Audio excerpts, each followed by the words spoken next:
بإحسان إلى يوم الدين وسلم تسليما كثيرا أما بعد. Awalan segala puji hanya milik Allah Tabaraka wa Ta'ala yang dengan limpahan nikmat, taufik dan hidayahnya. Alhamdulillah pada malam hari ini insyaallah Ta'ala kita akan melanjutkan untuk memperdalam pengetahuan kita, memperdalam apa yang harus kita amalkan, yaitu al-ilmu qabla al-qawli wal amal, di mana ibadah-ibadah kita akan semakin baik dan akan semakin sempurna ketika dibangun di atas ilmu. Maka ciri seorang muslim, ciri seorang mukmin adalah selalu berusaha menghiasi amalnya dengan ilmu dan sebaliknya, ya. Adapun mereka yang meninggalkan ilmu dengan berhujah sibuk beribadah, maka mereka sudah menempuh jalan selain jalannya para ulama salaf, ya, selain jalannya para sahabat. Para sahabat tidak semuanya ahlul Quran. Para sahabat tidak semuanya fuqaha, ya, tapi semuanya sepakat mereka membangun amalan di atas ilmu. Semuanya sepakat bahwasannya talabul ilmi fariidatun ala kulli muslim. Meskipun tidak semuanya menjadi fuqaha, meskipun tidak semuanya menjadi ahlul Quran, tidak menjadi qurra, ya, tidak menjadi muqri, tidak harus.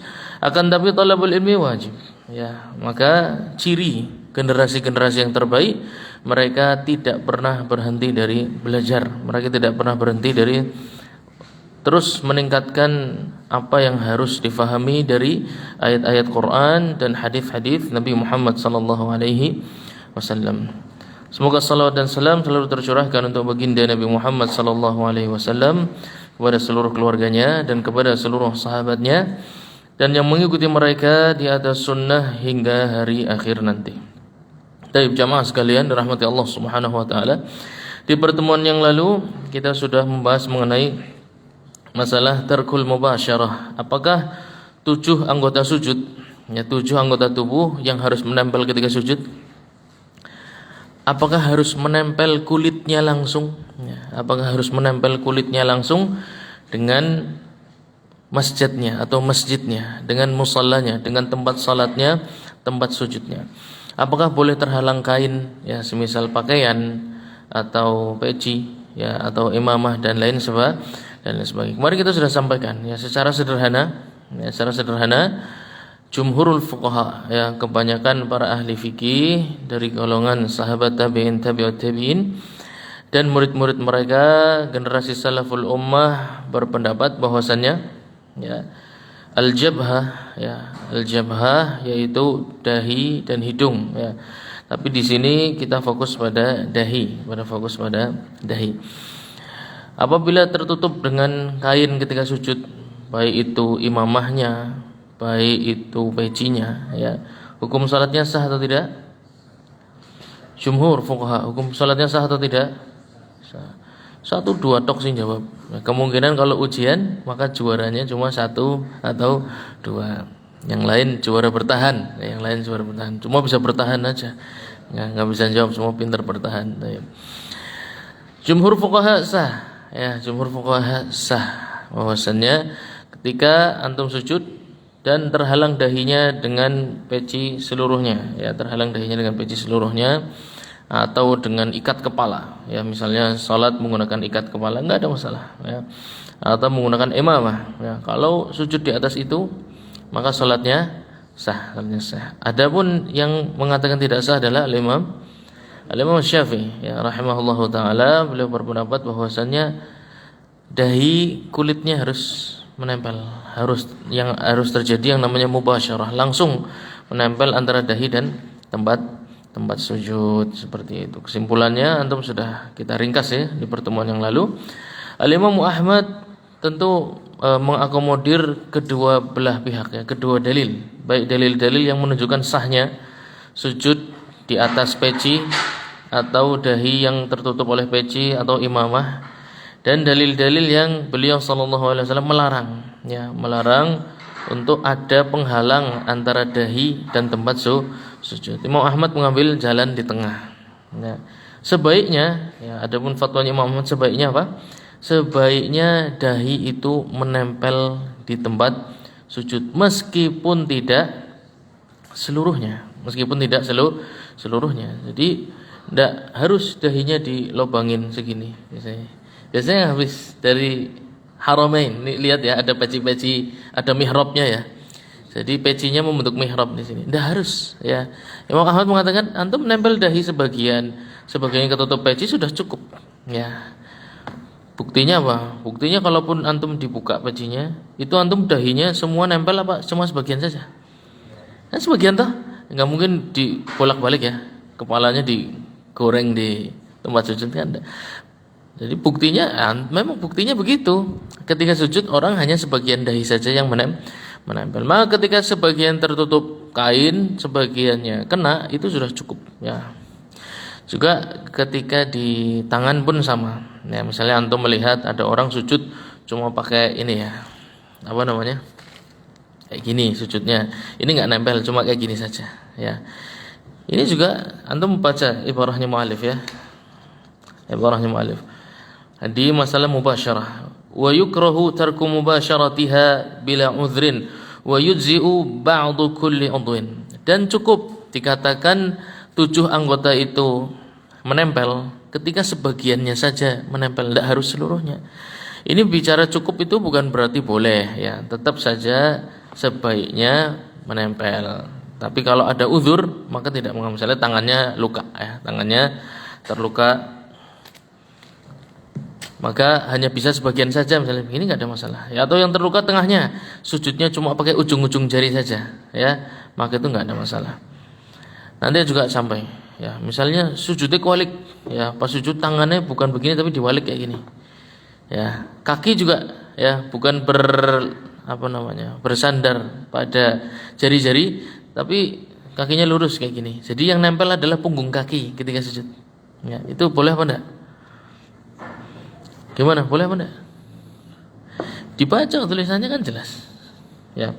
Wa yujzi'u ba'du kulli udhwin. Dan cukup dikatakan sudah menempel ketika sebagiannya saja sudah menempel, tidak harus seluruhnya. Berarti sujud tangannya cuma begini saja, boleh enggak? Ya, boleh, sama ya. Tapi boleh ini punya 2 kelompok. Boleh namanya ibahah al-mutlaqah atau mutlaqul ibahah. Ibahah al-mutlaqah itu boleh yang tidak ada makruhnya. Tapi kalau mutlaqul ibahah itu boleh tapi ada kemungkinan makruh, ada kemungkinan makruh. Di sini mutlaqul ibahah boleh, mutlak boleh. Maksudnya adalah ada kemungkinan amalan tersebut hukumnya makruh. Nanti beberapa akan kita sampaikan. Contohnya sih, nanti ada sampai ketika sujud, imamnya lama. Antum menyandarkan siku di paha. Ya. Jadi badannya didekatkan, kemudian sikunya disandarkan di paha. Sunahnya kan dijauhkan ya, antara perut dan paha. Ya, sunahnya dijauhkan. Tapi kalau nggak pengen dijauhkan, aku pengennya perut-perokan, orang pengen adu-aduan, ya apa ya. Dekatkan perut dengan paha, kemudian siku nyender di paha. Perlu relawan apa enggak usah? Enggak usah. Nanti aja. Ya wis. Ngobae wis ya. Antum bayangkan aja ya. Jadi perut dan paha mendekat, kemudian sikunya antum sandarkan di paha. Ini boleh. Tapi boleh yang seperti apa? Gitu loh. Ya. Boleh yang tidak ada makruhnya, apa boleh yang kemungkinan makruh perbuatan tersebut. Nah, itu perbuatan yang boleh tapi kemungkinan makruh. Kalau tidak ada uzur melakukan itu makruh. Ya, tapi kalau ada uzur maka tidak mengapa. Nanti sampai insyaallah. Karena contoh uzur adalah salat imamnya lama. Ya, salat imamnya lama. Salat misalnya salat kusuf ya, salat kusuf, salat gerhana. Itu kan lama sujudnya ya. Jadi kalau belajar kitabnya para fuqaha itu luar biasa ya. Mereka komplit gitu loh. Jadi banyak orang ngeluh, sujudnya suwe nemen ya karena antum enggak tahu caranya gitu loh. Sebenarnya bisa sujud lama itu ada caranya, ada solusinya gitu. Atau berdirinya lama bacanya Al-Baqarah, Ali Imran, iya karena antum enggak tahu caranya. Sedangkan dalam kitab para fuqaha itu sudah disampaikan semua solusinya. Kalau antum imam terlalu lama berdiri, antum boleh melakukan yang namanya murawahah. Murawahah nanti ada ya. Murawahah itu mengistirahatkan salah satu kaki. Jadi antum bertumpu pada salah satu kaki, kemudian kaki yang satunya diangkat untuk sedikit beristirahat. Nanti gantian kaki yang satunya lagi. Ini amalnya para sahabat. Ya, karena mereka terbiasa sholat panjang. Pasti ada caranya. Mereka manusia biasa kok, sama seperti kita, capek. Tapi ada caranya. Ya, ada caranya ketika sholat imamnya terlalu panjang, sujudnya terlalu lama. Semua itu ada caranya. Ya, tinggal mau belajar atau tidak. Kalau mau belajar ke kitabnya para fuqaha, insyaallah banyak hal-hal yang justru sesuai dengan sunnah. Yang dituduhkan kalau kamu belajar mazhab nanti kamu tidak kenal sunnah, terbalik, sangat jauh terbalik. Ya, kenyataannya sebaliknya. Justru ketika belajar kitab-kitab yang ditulis oleh ahlinya memang para ulama ahlinya, justru kita menemukan hal-hal yang sesuai dengan hajat manusia. Saya pernah ngimami di komplek dekat rumah itu ada jamaah yang protes. Aduh ngurus imamnya ustaz ta sujude sempurna nemen kayak bahasane sujude sempurna pan ngomong kesuwen be kan sujude sempurna nemen. Antum akan tahu nanti antum akan tahu bahwasanya itu sudah dibahas oleh para fuqaha. Ya. Antum kemarin sudah saya sampaikan. Kalau ruku bacanya apa? Subhana rabbiyal azim. Kalau sujud bacanya subhana rabbiyal a'la. Padahal itu tempat-tempat berdoa dan banyak lafaz nabawi yang menunjukkan doa di ketika ruku dan ketika sujud. Pertanyaannya, ya, apakah di sholat wajib atau di sholat sunnah, jamaah atau munfarid, itu yang antum nggak akan bisa jawab. Antum bisa mendatangkan dalil dari Sahih Bukhari. Di Sahih Bukhari ini ada doa seperti ini. Iya, pertanyaannya itu dibaca ketika sholat wajib, ketika sholat sunnah, jamaah apa munfarid? Coba jawab. Kalau ada petunjuknya di kitab hadis, nggak akan antum temukan. Adanya di kitab fikih baru antum temukan. Ya, seperti duduk di antara tahiyat awal, ya, tahiyat ula. Al-Imam Syafi'i memasukkan salawat kepada Nabi. Ya, salat kepada Nabi di tahiyat ula boleh dibaca. Imam Ahmad mengatakan tidak. Kenapa? Karena riwayat para sahabat menunjukkan mereka itu bersegera ketika tahiyat awal itu duduknya sebentar, tidak dilama-lamakan. Ya. Kemudian duduk di antara dua sujud. Ya, duduk di antara dua sujud. Rabbighfirli, doanya macam-macam, ya ndak? Warhamni wajiburni wa'afini wa'fu'ani dan lain sebagainya. Tapi yang dipilih Imam Ahmad apa? Cuma Rabbighfirli berapa kali? 3 kali. Ini bicara tentang antum menjadi imam. Ya. Adapun lafaz-lafaz yang lain ketika sholatnya, yang pertama panjang. Sholat yang panjang itu sholat tarawih. Ya. Kemudian sholat sunnah secara umum. Atau antum sholatnya munfarid. Ya. Konteks-konteks seperti itu nggak akan antum temukan di kitab hadis, adanya di kitab fikih. Oleh karena itu, kalau saya tidak belajar kitab fikih, maka akan dapat komentar tadi, sujudnya suwe nemen. Adapun yang diajarkan oleh Imam Ahmad, kalau menjadi imam, maka rukuk dan sujudnya itu ada batasnya antum bacanya.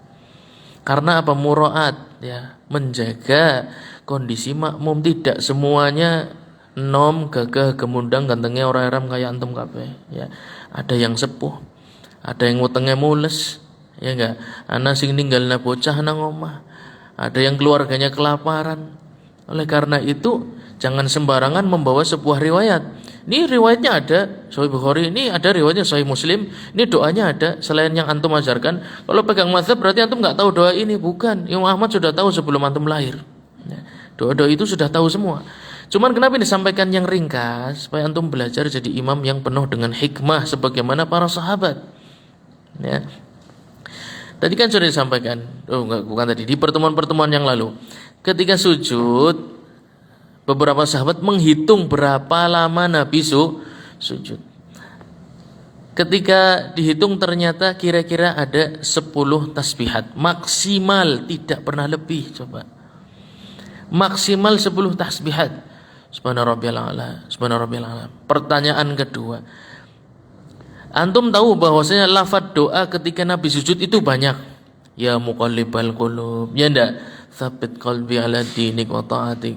Wa ya musarrifal qulub, sarrif qalbi ala ta'atik. Banyak sekali. Coba antum baca seluruh doa yang warid, seluruh doa yang ada dalam kitab hadis. Ya, doa ketika Nabi sujud. Kira-kira 10 dihitung lamanya sama dengan 10 tasbihat subhanarabbiyal a'la atau sama dengan 100 tasbihat kira-kira. Pasti lebih dari 10, ya enggak?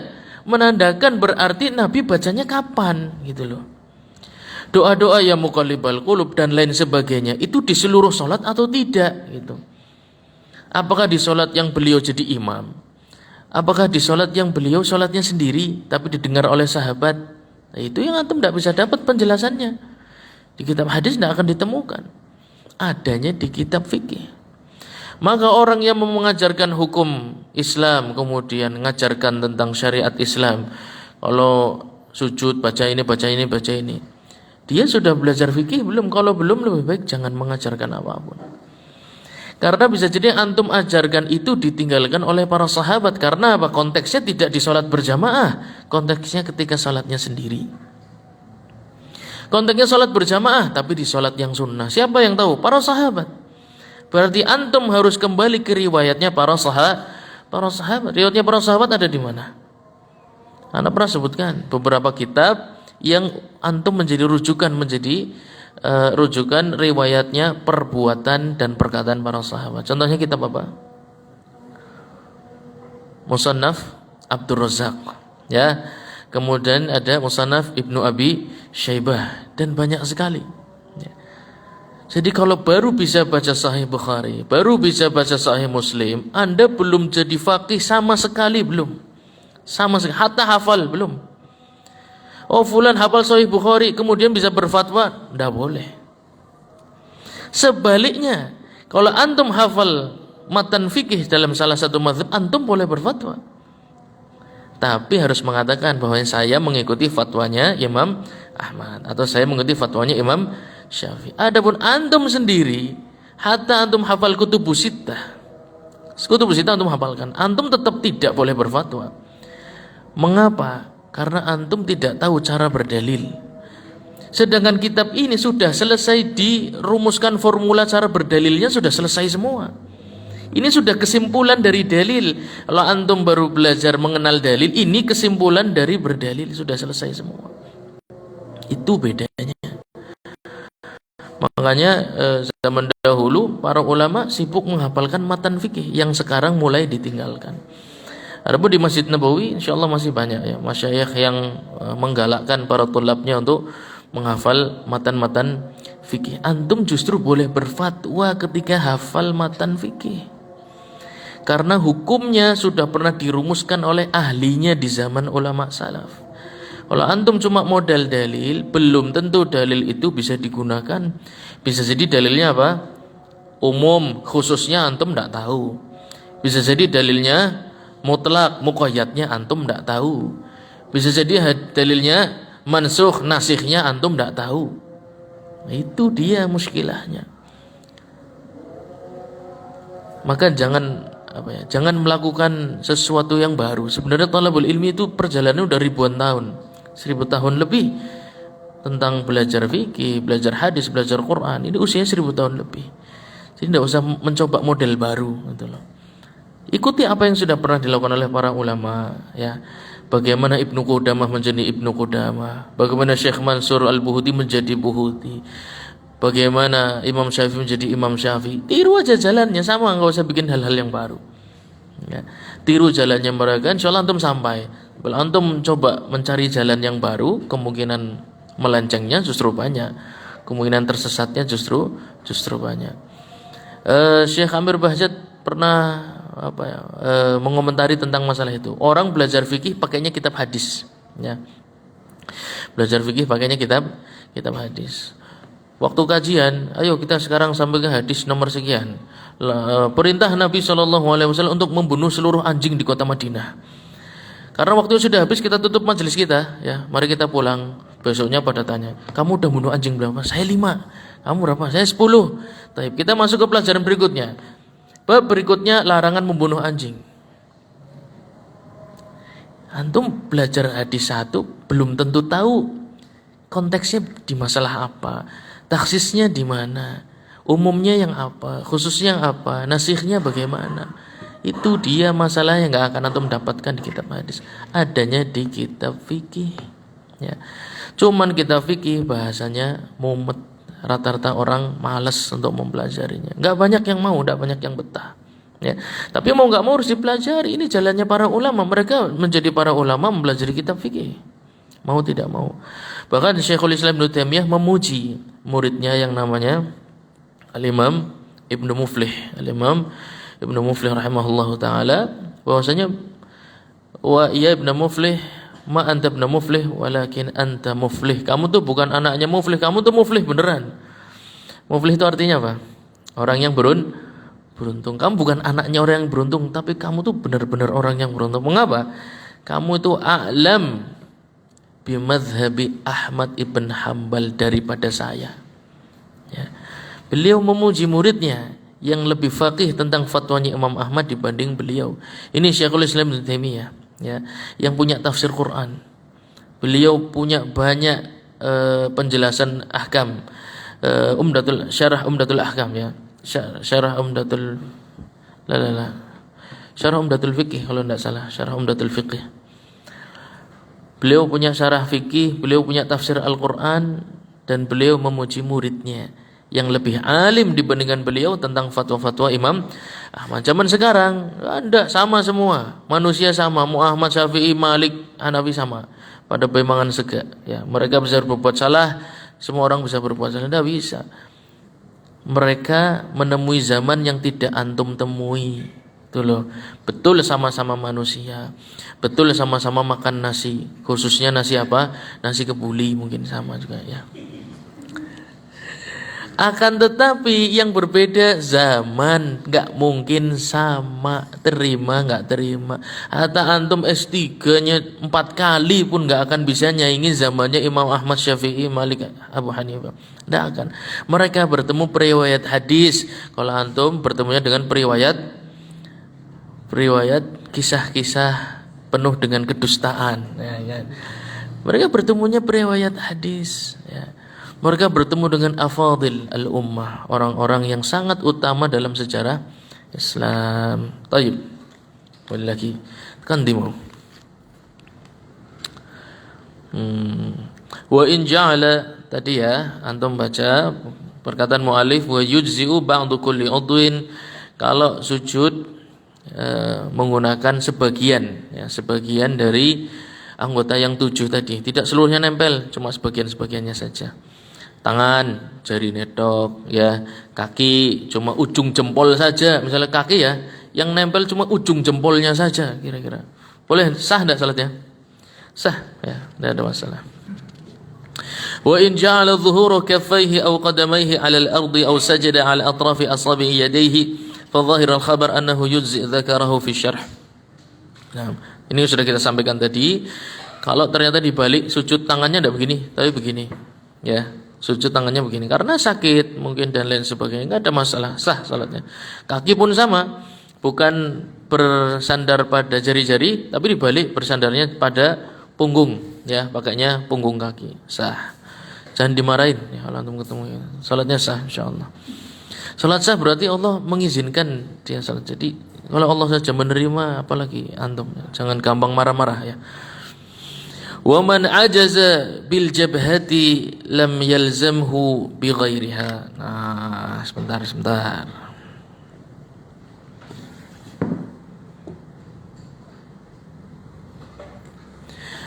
Barang siapa yang tidak mampu sujud dengan dahi dan hidungnya, jadi tidak mampu karena ada uzur, dia tidak mampu sujud dengan dahi dan hidungnya karena sakit misalnya, ya. Lam yalzamhu bi ghairiha wa yumi ma yumkinuhu. Nah, ketika dahi tidak mampu ditempelkan karena ada uzur, maka anggota tubuh yang lain pun ikut gugur, ya, ikut tidak wajib, ya. Kan ada 7, ya, ada 7. Dari 7 anggota ini, intinya ketika sujud itu ada di dahi, ya. Contohnya di doa sajadah wajhiya lillah, ya, yaitu bersujud wajhi, wajahku, ya. Jadi sujud itu puncaknya ada ketika antum menempelkan wajah di atas tanah ini. Lah kalau seseorang punya uzur bagaimana? Tidak bisa menempelkan wajahnya di tanah karena sakit dan lain sebagainya, maka yang lain pun jadi tidak wajib. Ya. Dalilnya apa? Ya, dalilnya adalah ma rawahu Ibnu Umar, diriwayatkan dari sahabat Ibnu Umar dalam kitab Kasyaful Qina, anna an-nabiy sallallahu alaihi wasallam qaal innal yadaini tasjudan, ya, dua tangan itu bersujud kama yasjudul wajh, sebagaimana wajah kita juga bersujud. Fa idza wada'a ahadukum wajhahu, kalau salah satu dari kalian meletakkan wajahnya, ya, di tanah, falyadha yadayhi, maka tangan keduanya pun nempel juga, berarti bersujud juga. Wa idza rufi'a falyarfa'huma, tapi kalau kepalanya tidak nempel, ya, tidak mampu ditempelkan ke bumi, maka kedua tangannya pun tidak perlu untuk menempel. Ya, contohnya sholat orang yang tidak mampu untuk sujud, berarti sholatnya duduk, ya, yang sholatnya duduk, maka tidak harus antum tangannya menempel, ya, tidak wajib. Tapi kalau mau nempel juga nggak ada masalah. Ini sedang bercerita tentang sahnya sholat atau tidak.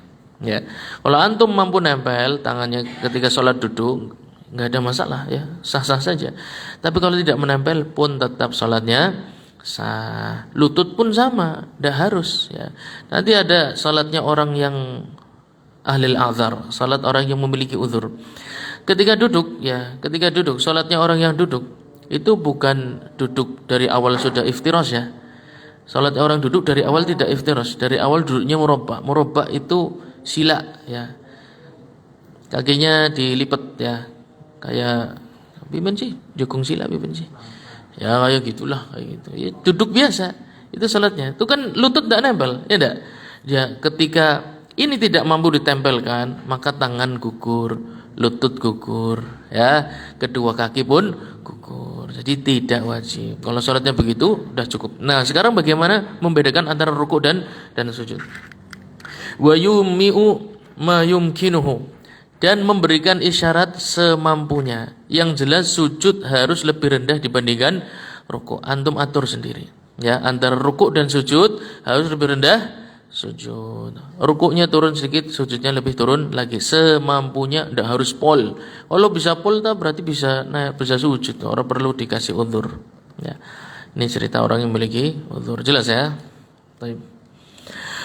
Wa yujafi as-sajidu 'adudaihi an jambayhi wa batnahu an fakhidhaihi, dan orang yang sujud, ya, disunahkan untuk membuka kedua lengannya, ya, membuka kedua lengannya. Wa batnahu an fakhidhaihi, menjauhkan perutnya dari kedua pahanya, ya. Kalau sudah dijauhkan tetap nempel gimana berarti? Perlu olahraga berarti. Sudah dijauhkan masih nempel aja berarti kebesaran, ya. Wa huwa an saqaihi, dan jauhkan antara paha dan kedua betis, ya. Paha perut jauhkan, paha betis jauhkan. Ini sifat-sifat sunnah. Malam yu'dhi jarahu. Nah, akan tetapi perhatikan jangan sampai mengganggu sebelahnya. Sholatnya jamaah tapi wah, sangar, ya. Pahanya dibuka, kanan kiri sikat semua, ya. Wa yufarriqu rukbatayhi wa rijlaihi, dan membuka kedua lutut dan juga kedua kaki. Kemarin sudah selesai, ya, kita bahas mengenai merapatkan kedua kaki ketika sujud, ya. Sudah selesai bahwasannya yang dipegang Imam Ahmad adalah kebanyakan riwayat, ya.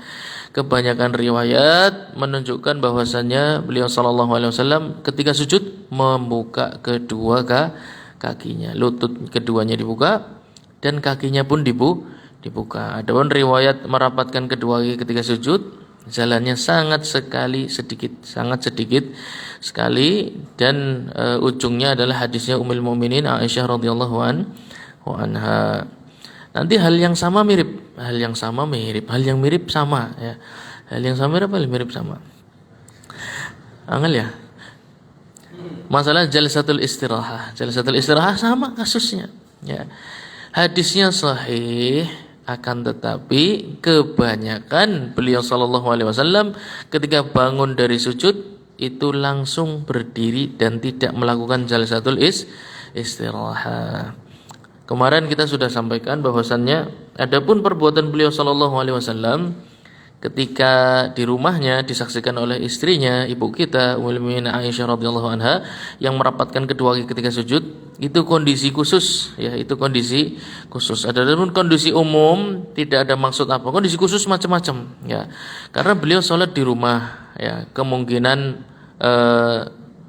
ya salat di rumah kan pakainya tidak full ya, tidak full set ya, tidak full set itu dalamannya maksudnya. Kalau luar ya harus satrul aurah ya, luarnya satrul aurah, tapi belum tentu dalamnya ada pakaiannya. Mungkin beliau sallallahu alaihi wasallam malu kalau terlihat ketika sedang sujud sehingga merapatkan kedua kakinya. Dari mana Anda ngomong begitu? Buktinya di salat-salat berjamaah tidak ada riwayat beliau merapatkan kedua kaki. Dan amalan para sahabat menunjukkan, amalan para tabi'in menunjukkan, amalan ulama salaf menunjukkan membuka kaki ketika sujud. Kurang mantap lagi ulama modern antum, soalnya harus ulama zaman sekarang. Kalau ulama salaf kurang bagus buat antum sepertinya ya.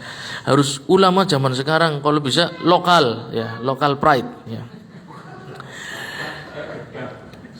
Saya sampaikan fatwanya siapa kemarin? Syekh bin Baz, fatwanya beliau ya.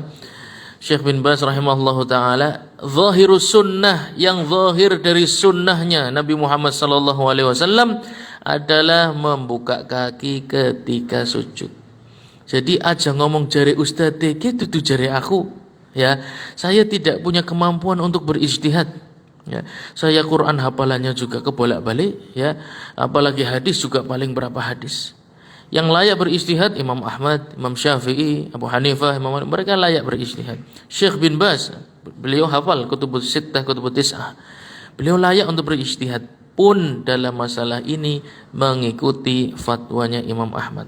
Ya. Jadi kalau antum sudah selevelnya Syekh bin Baz di atas sedikit, bolehlah untuk menyelisih pendapat beliau. Ya. Di atas sedikit nggak usah banyak-banyak. Syekh bin Baz di atas sedikit nggak usah banyak-banyak. Ya.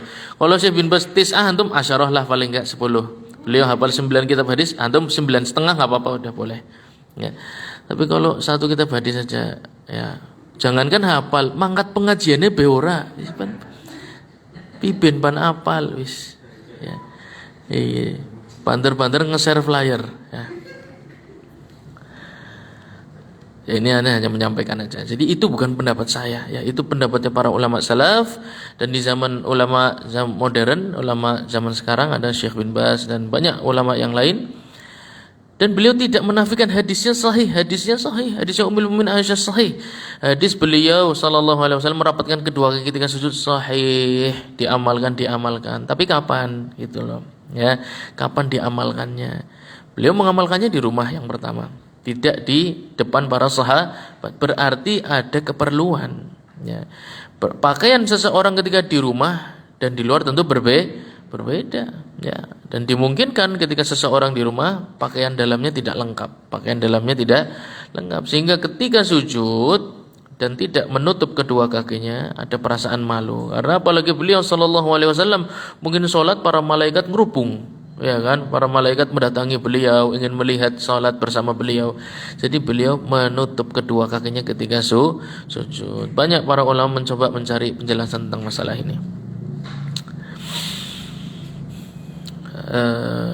Wa yufarriqu asabi'a rijlaihi, dan seluruh jari-jari kaki usahakan menghadap kiblat seluruhnya ya. Yuwajjihuha ilal qiblah wa lahu an ya'tamid bimirfaqaihi ala fakhidhaihi in tala. Nah, dan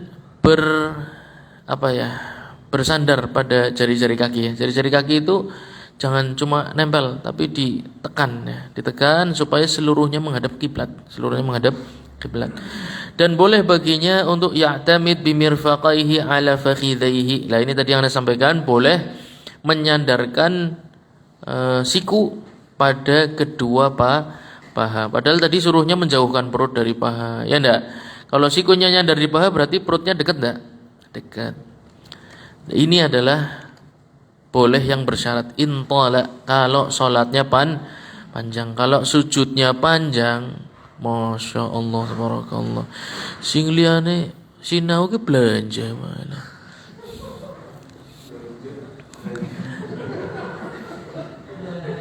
Oh, Pak, gocek, Pak. GoFood. Baik. Jazakallah khair. Nanti setelah pengajian, ya sebelum salat kita tutup dengan penyerahan hadiah, ya, penyerahan hadiah kepada para jawara, ya. Para bukan hanya juara tapi para jawara, ya, yang telah berjibaku, ya, menaiki gunung, melewati lembah.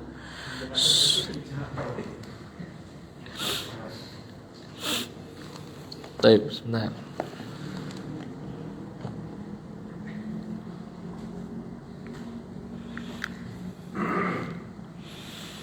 Baik, hukumnya sunnah tadi ya. Wa yusannu lisaji an yujafi adudaihi an jambayhi wa yujafi batnahu an fakhidhihi an saqaihi. Kana Nabi sallallahu alaihi wasallam idza sajada tajannah fi sujudihi hatta yura wadhu ibtaihi. Hadis muttafaqun alaih, ma'ruf hadisnya, ketika Nabi sujud membuka kedua lengannya sampai terlihat jelas, ya, warna ketiaknya yang bersih. Wa an Abi Humaid anna Nabiy sallallahu alaihi wasallam kana idza sajada amkana jabhatahu anfahu min al-ard wa naha yadayhi an jambayhi wa wada'a yadayhi hadwa mankibaihi. Ketika beliau sallallahu alaihi wasallam sudah menempel dahi dan hidungnya di tanah, naha yadayhi an jambayhi, dibuka kedua lengannya, ya. Jadi jangan buka lengan dulu, tapi nempel dulu baru dibuka kedua lengannya. Wa wada'a yadayhi hadwa mankibaihi. Adapun telapak tangan sejajar dengan mankib, apa mankib? Pundak, ya, kedua telapak tangan ketika sujud sejajar dengan pundak. Sama ketika posisi apa? Mengangkat kedua tangan, takbiratul ihram. Kok ada 3 mengangkat tangan dalam fatwanya Imam Ahmad? Dalam salat mengangkat tangan ada 3 titik, ya, ada 3 lokasi mengangkat kedua tangan. Yang pertama ketika takbiratul ihram, yang kedua qabla ruku', ya. Kemudian i'tidal minhu, i'tidal dari ruku'. Selain itu tidak ada. Lah, ketika bangkit dari rakaat kedua bagaimana? Ketika setelah tahiyat awal, apa jawaban antum? Anda sudah jelaskan.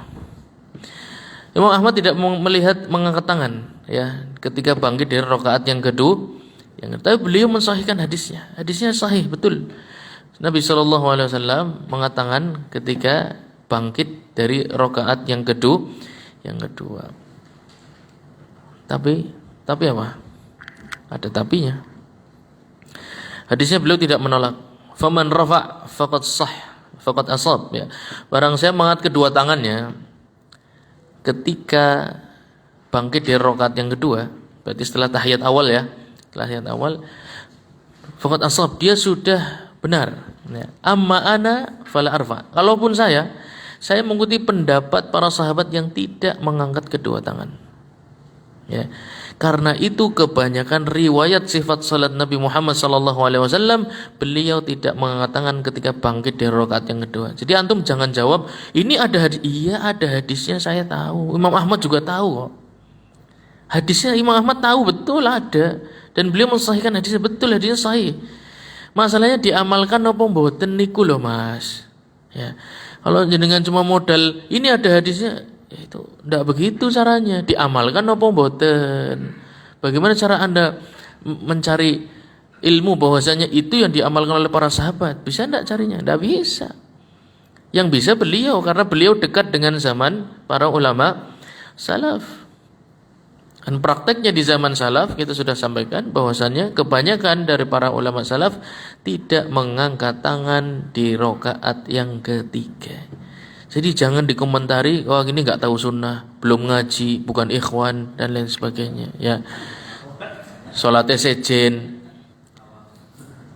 menurut siapa? Menurut ente, takaruan sejen. No. Menurut para sahabat belum tentu sejen.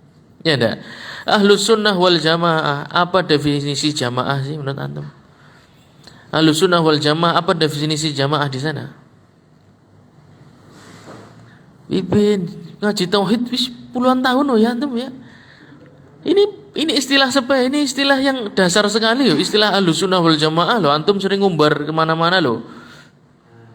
Sahabat diajari nama Nabi. Ada kok.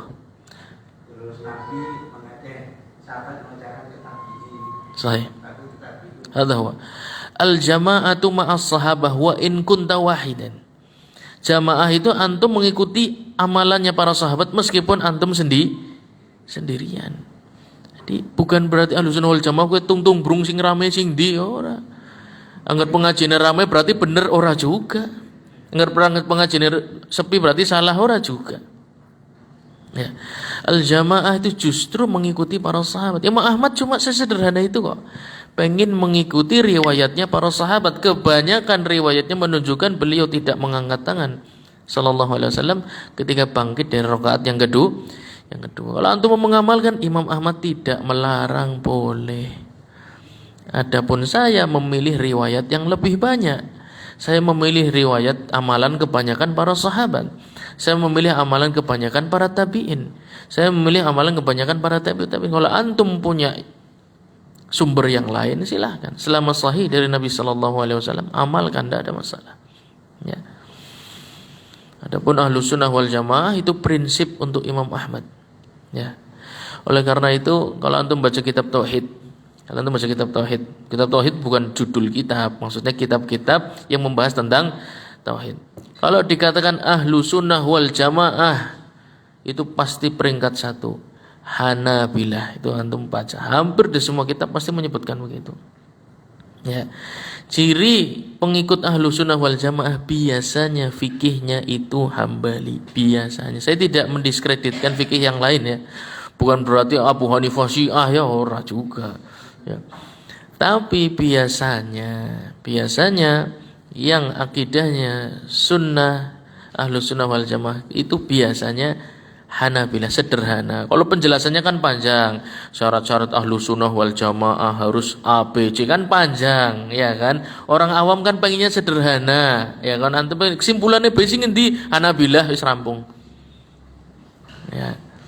Itu biasa seperti itu. Ada urutan kedua, ada urutan ketiga, tapi saya tidak mau menyebutkan. Antum baca sendiri aja. Ngondarani aku ahlu syubhat. Ya, tapi itu tertulis sih mau gimana? Saya cuma nyampaikan aja. Tapi peringkat 1 Hanabilah, pasti Hanabilah. Dan terbiasa ya, orang-orang yang mengikuti fatwa Imam Ahmad itu terbiasa mendekat kepada Al-Quran dan Sunnah Nabi Muhammad SAW. Itu sudah hal yang biasa. Dan kebanyakan mereka yang mengatakan tidak bermadhab, ya, bahkan saya baru baca flyer nih, muamalah. Jadi menjelaskan bab tentang muamalah berdasarkan fikihnya Ustadz Fulan. Saya itu bingung ya. Muamalahnya Ustadz Fulan, saya bingung. Ini orang tidak bermadhab, tapi bikin program suruh orang ngikuti fatwanya dia. Terus kalau bukan madhab apa itu namanya? Ya, muamalah Ustadz Fulan. Lah apa bedanya dengan saya mengikuti fatwa Imam Ahmad dalam bab muamalah, bedanya apa? Beliau kalau ditanya, saya tidak bermadzhab, taib. Lalu kenapa bikin judul muamalah Ustadz Fulan? Itu kan berarti orang disuruh ngikuti muamalahnya antum toh. Iya kan? Bagaimana antum rojihkan hadis-hadis dan ayat-ayat Quran yang sesuai dengan pemahaman antum, kemudian orang disuruh ngamalkan. Terus kalau bukan madzhab itu apa namanya itu? Itu madzhab ya begitu prosesnya. Cuman bedanya Imam Ahmad lebih berhak ya untuk diikuti dibandingkan antum. Yang jelas mungkin ya itu tadi ya, mungkin hafalan Quran satu riwayat hafiz saja tidak selesai mungkin ya, belum riwayat yang lain ya, padahal riwayat yang satu dengan yang lain itu saling menafsirkan. Kemarin contoh kita sudah ambil ya enggak, salah satu contoh sudah kita ambil bagaimana riwayat Quran yang satu dan yang lain itu saling menafsirkan. Jadi mau menjadi mujtahid, mufti itu jalannya panjang, enggak sederhana dan terjal, banyak ujiannya ya. Jadi jangan menyederhanakan sesuatu yang memang tidak sederhana. Baik, Ja'an Nabi sallallahu alaihi wasallam annahu kana idza sajada law marrat bahimatun lanafadat. Di dalam salah satu riwayat ya, beliau sallallahu alaihi wasallam ketika sujud saking membuka kedua lengannya, Masya Allah. Dulu awal karena saya bodoh ya, saya melihat seseorang salat di masjid Nabi, salat sunnah sendiri, itu betul-betul mempraktekkan ini. Tapi kan saya waktu itu masih bodoh, jadi nggak tahu gitu loh. Saya tahunya cuma sunnah membuka kedua lengan, tapi membukanya seperti apa yang belum pernah dilihat kan begitu. Sampai melihat dengan kedua mata sendiri. Saya lihat sholatnya aneh nemen sih. Ya, wetengnya diatuh-atuh, nah lututnya dijauh-jauhkan, kayaknya benggang-benggang nemen ya kalau. Ternyata yang beliau lakukan justru sesuai dengan sunnah ya. Seandainya kalau ada anak kambing lewat, anak kambing gua arahnya apa? Nyebrang gue, ya, gue anak kambing. Arahnya cempek ya. Kalau seandainya ada cempe lewat di antara lengannya Nabi Muhammad SAW, niscaya cempe itu akan bisa melewati. Menandakan lebar sekali beliau membuka kedua lengannya, ya. Wadzalika li syiddati raf'i mirfaqaihi wa 'adudaihi, karena beliau sungguh sangat membuka kedua sikunya dan kedua lengannya. Malam yu'dhi jarahu, jangan sampai, tapi ingat ya, salat-salat yang antum sendirian yang tidak mengganggu orang di sebelahnya. Saya sering sekali ngalami, tidak hanya di sini sih, bahkan di Haramain pun sering ya. Salat itu sebelah maksa nemen loh, maksa pan buka pripin sih. Kok salat jamaah malah dibuka lengannya, maksa Pak. Maksa dia, ya akhirnya kuat-kuatan loh. Yo, bukan man. Ya, taklim paling sederhana kan dengan praktek, ya kan? Supaya daripada ngomong salatnya batal, tak lawan bae, yo kuat-kuatan. Akhirnya kuat-kuatan. Dengan begitu kan mungkin jebule orang enak ya salat seperti itu kan, begitu kan maksudnya. Ya. Daripada antum terzalimi, jangan mau dizalimi orang ya. Adapun salat berjamaah maka tidak ya. Adapun salat berjamaah maka antum walinu baina aidi ikhwanikum. Ketika mendirikan shaf saja. Mendirikan shaf saja lah, ini juga mendirikan shaf. Apa perintah Nabi SAW? Berlemah lembutlah dengan tangan-tangan yang berada di sebelah kalian. Awal dulu ya Allah sampai miring Pak, saking merapatkan softnya katanya seperti para sahabat kan, seperti para sahabat. Nanti miring-miring pan sedah keberan nyandak gue. Ana ruang sedikit soft belakang maju set penuh. Kayak pripin sih ya. Dan karena dahulu jahil, tidak mempelajari kitab para fuqaha, ya tahunya begitu. Merapatkan ya benar-benar rapat, enggak bisa sampai wongnya miring-miring. Ya, jadi bukan lempeng. Ya. Itu takaluf berlebihan ya, berlebihan. Merapatkan soft jangan sampai menyakiti orang yang ada di sebelah kita. Bisa jadi beliau termasuk yang sensitif ya. Kalau nempel orang kulitnya gatel-gatel, apalagi nempel antum, misalnya antum habis ya angkat-angkat apa kemeringat ya, dia nggak mau ditempel gimana ya, kan boleh-boleh saja, orang kan harus sama seperti antum semua ya. Kana idza sajada farraqa baina fakhidaihi, ya disunahkan juga tadi membuka lutut dan kedua kaki. Wa yaqulu subhana rabbiyal a'la wa hukmuhu katasbihir ruku' wa taqaddama tafsiluhu, ya. Dan ketika sujud membaca subhana rabbiyal a'la. Ketika sama seperti ruku', berarti berapa kali?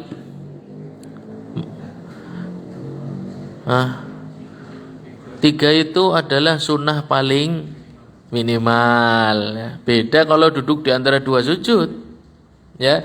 Duduk di antara dua sujud Rabbighfirli 3 kali itu sunnah yang maksimal ya.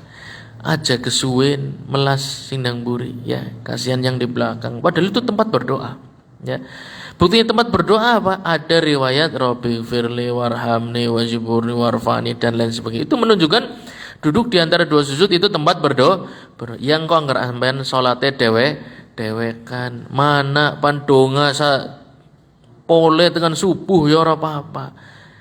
Jangan diterapkan pas sedang menjadi imam. Adapun menjadi imam cukup Rabbi Firli 3 kali kemudian sujud ya. Sujud maksimal membaca tasbih subhana rabbiyal azim ketika rukuk dan subhana rabbiyal a'la ketika sujud Maksimal bagi imam berapa? 10 kali. Kalau antum mau doa boleh, berarti baca sekadarnya. Misalnya 3, kemudian sisanya untuk berdoa. Ya ajak kabeh. Loh kan ini tempat aqrabu ma yakunu bainal abdi wa rabbih wa huwa sajid fa aktsiru fihi doa. Kamu jangan sembarangan ngomong. Ahmad tahu apa? Kata Nabi sallallahu alaihi wasallam, sujud itu posisi hamba paling dekat dengan Rabbnya. Dan perbanyaklah doa di sana. Jadi saya mau doa sampai 2 jam terserah. Kalau makmum tidak betah silahkan pulang. Ya. Lah kawong jamaah ngesuk masjidnya tutup. Ya. Antum pertama dituduh radikal, ya Wahabi, masjidnya tutup. Kalaupun ada antum bubar langsung. Padahal wis kumpul bagjane bubar lah. Ana wong kae imamnya kae balik resite. Ya. Beliau sallallahu alaihi wasallam itu menyukai hal yang memudahkan, bukan yang menyulitkan. Untuk orang banyak, antum pan nggo awake dewek terserah. Sujud mau baca doa Hisnul Muslim, ya, kitab kutip Hisnul Muslim, antum baca semua pas sujud boleh. Ya. Pas ruku diwaca kabeh doane di antara 2 sujud baca sambil buka, terus tak waca silahkan. Tapi tidak ketika antum menjadi imam, ada batasnya. Supaya apa? Supaya makmum maslahatnya tercapai semua. Salat jamaah itu bukan bicara tentang imam, tapi bicara tentang keseluruhan jamaah. Beliau sallallahu alaihi wasallam kadar batasnya adalah 10 tasbihat. Subhana rabbiyal a'la, subhana rabbiyal a'la, subhana rabbiyal a'la. Coba antum hitung berapa detik. Paling berarti anggaplah 1 kali baca 1 detik, berarti maksimal 10 detik. Ini takrib aja perkiraan. Antum kira-kira sendiri baca subhana rabbiyal a'la dengan tenang 10 kali, terus kemudian antum stopwatch-nya dipencet ya. Baca subhana rabbiyal a'la yang tenang sampai 10 kali, kemudian di stop kira-kira 10 detik sampai 15 detik mungkin. Ya berarti itu kira-kira.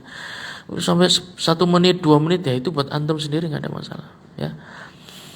Hanya karena membaca sebuah riwayat hadis, doanya begini, beliau memanjangkan, kita diperintahkan banyak bersujud, ya.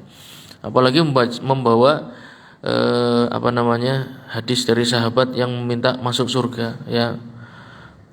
Fa'inuni bikathrati sujud, ya. Maka bantulah aku dengan memperbanyak sujud, ya. Memperlama sujudmu, doanya diperbanyak ketika sujud sehingga bisa bersamaku di surga nanti. Berdalil-dalil dengan dalil yang umum, bukan yang spesifik. Ini sholat apa dulu gitu. Munfarid atau jamaah dan lain sebagainya.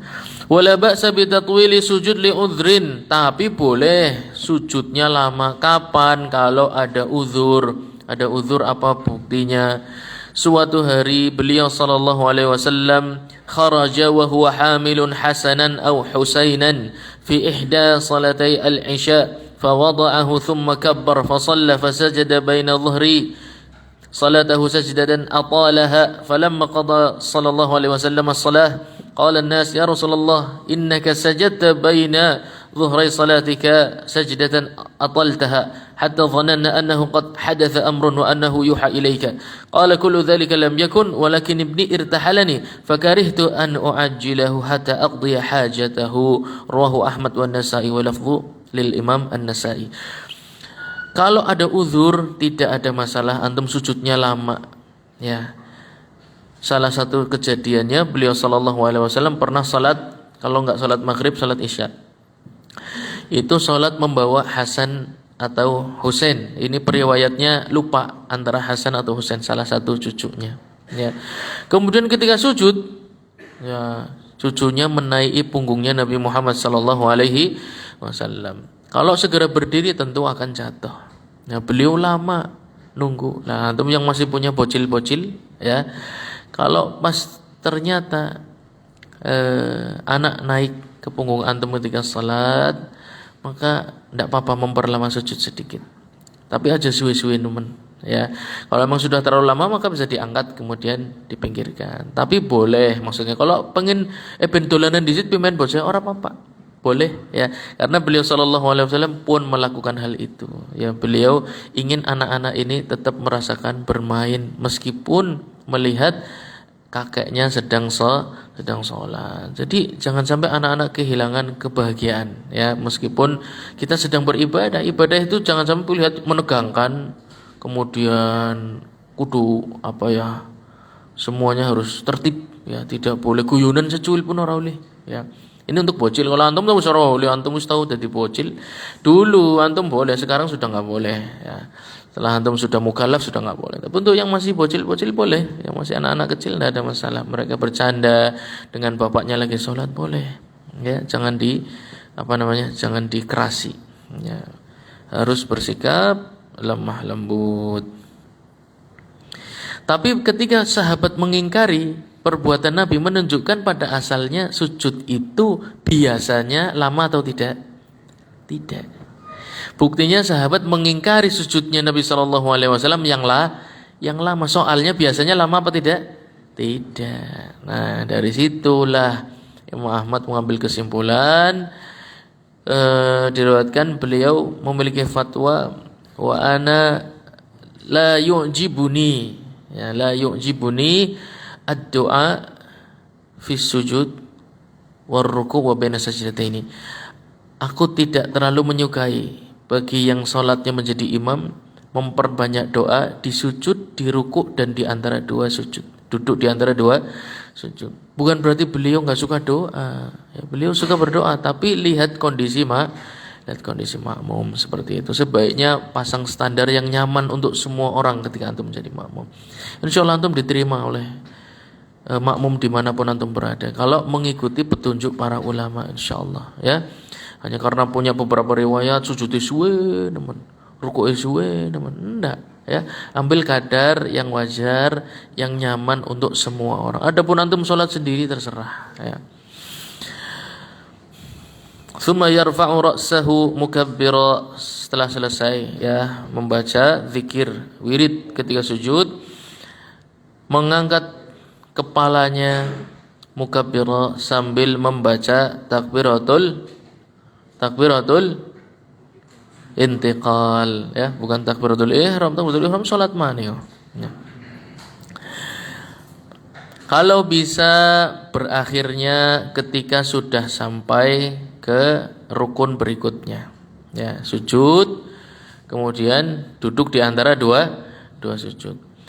Usahakan berakhir ketika antum duduk di antara dua sujudnya lurus sempurna, itu akhir dari kalimat Allahu Akbar. Jangan sudah duduk di antara dua sujud sempurna baru membaca Allahu Akbar. Itu bukan tempatnya ya. Tempat membaca takbir adalah ketika berpindah dari sujud menuju duduk, bukan ketika duduk sudah sempurna baru membaca takbir. Nah, tapi di dalam proses tersebut dari sujud menuju duduk antum baca takbiratul intiqalnya di situ ya. Kalau bisa akhirnya bersamaan dengan antum duduk sempurna, itu akhir dari kalimat takbiratul intiqal Allahu Akbar. Wa yajlisu muftarisha yafrishu rijlahu al-yusra wa yajlis 'alayha wa yansibu al-yumna yukhrijuha min tahtihi wa yaj'alu butuna asabi'iha 'ala al-ardi mufarraqah mu'tamidan 'alayha litakuna atrafu asabi'aha ila al-qiblah. Nah, kemudian duduknya muftarish ya, iftirash, yafrishu rijlahu al-yusra ya, duduk di kaki yang sebelah kiri, kemudian kaki yang sebelah kanan diluruskan ke belakang ya, keluar dari bawahnya. Kemudian butun asabi'iha 'alal ardi ya, jari-jarinya menghadap kiblat, mu'tamidan 'alaiha. Jadi ketika duduk iftirash itu bukan sandarannya di kaki kiri. Sandaran tubuhnya kita ya, sandaran tubuh kita itu di jari-jari kaki. Betul posisi kita duduknya di atas kaki yang kiri, tapi supaya tubuhnya lurus, antum nyandarkan tubuhnya di jari-jari kaki. Nanti tubuhnya lurus duduknya ya. Tapi kalau nyandarkan kepada kaki sebelah kiri, nanti duduknya miring ya. Yang diminta adalah duduknya lurus, supaya duduknya lurus bagaimana? Maka antum sandarkan di jari-jari kaki. Jari-jari kaki bukan dilipat tok, tapi dijadikan sandaran, antum tekan itu Ya, tekan untuk menjadi sandaran ketika duduk. Nah, liqauli Abi Humaid fi sifati salati Nabi sallallahu alaihi wasallam, thumma thana rijlahu al-yusra wa qa'ada 'alayha wa'tadal hatta raja'a kullu 'azmin fi mawdi'ihi. Ya, ketika sudah duduk di antara dua sujud, beliau i'tadal, lurus, duduknya lurus, ya. Hatta raja'a kullu 'azmin fi mawdi'ihi, sampai seluruh tulang kembali kepada posisinya. Supaya duduknya lurus, tadi tipsnya yaitu menjadikan iktimad itu apa ya? Sandaran ya, menjadikan sandaran, tekanannya itu ada di jari kaki yang sebelah ya pasti sebelah kanan, sebelah kiri dijagongi. Ya, soalnya katonis pada ngeliyup ya. Pada ngeliyup.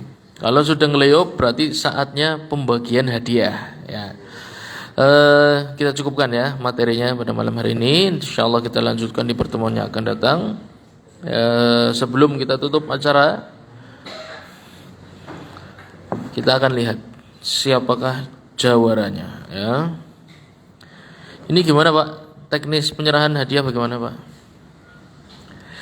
Jadi juara itu ada dua kelompok.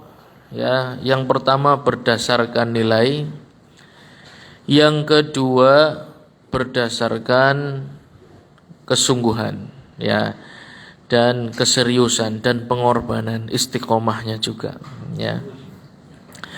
Apalagi sudah ikut dari awal-awal, ya, zaman-zaman zaman-zaman awal-awal majelis ini dibuka, dia sudah ikut, ya. Ada juara 1, 2, 3, ini berdasarkan nilai. Kemudian ada juara harapan ya. Harapannya dengan akhlak yang baik dalam talabul ilmi, nanti kelak nilainya pun akan naik seperti itu ya. Gimana Pak? Teknisnya gimana? Langsung diumumkan dulu.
Baik,